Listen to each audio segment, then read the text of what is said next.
Salubrité urbaine. La décharge d'Aquedo encore fermée. La décharge d'Aquedo est fermée depuis ce vendredi 24 juin 2016 à 13 h. La population du village évoque un problème de cession par l'État d'une partie du terrain villageois à une tierce personne pour exploitation, ce à quoi le village s'oppose. Aussi, les propriétaires terriens, dont les femmes en première ligne, ont-ils décidé de bloquer le déversement des ordures à la décharge jusqu'à nouvel ordre. Moi, je suis M. Aguédé Adja Blaise, responsable des jeunes d'Aquedo. Évidemment, si vous nous voyez légèrement aujourd'hui à la décharge, c'est qu'il y a vraiment un problème. Et une réunion d'urgence a été convoquée pour cela. Eh bien, de quoi s'agit-il?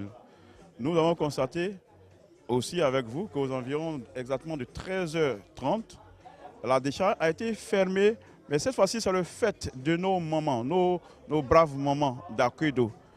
Qu'est-ce qu'elle reproche au gouvernement, aux autorités qui gèrent cette décharge?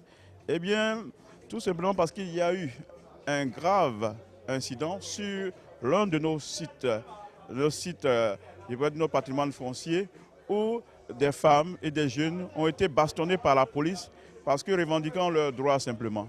Et donc face à cette situation, puisque Aquedo a un protocole d'accord en bonne et due forme avec l'État de Côte d'Ivoire pour gérer la décharge. Ce protocole d'accord est arrivé à expiration depuis le 30 juin 2014. Malgré cela, depuis plus de 2 ans, la décharge est restée ouverte.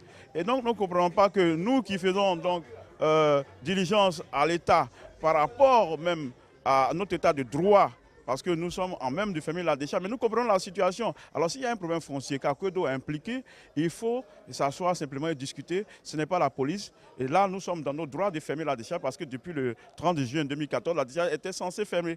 Voilà donc la situation que nous comprenons et qui est très grave parce que c'est nos moments où vous allez sur le site, c'est nos moments qui sont bel et bien cette fois-ci au portail. Et donc le comité de pilotage chargé de crise s'est réuni également.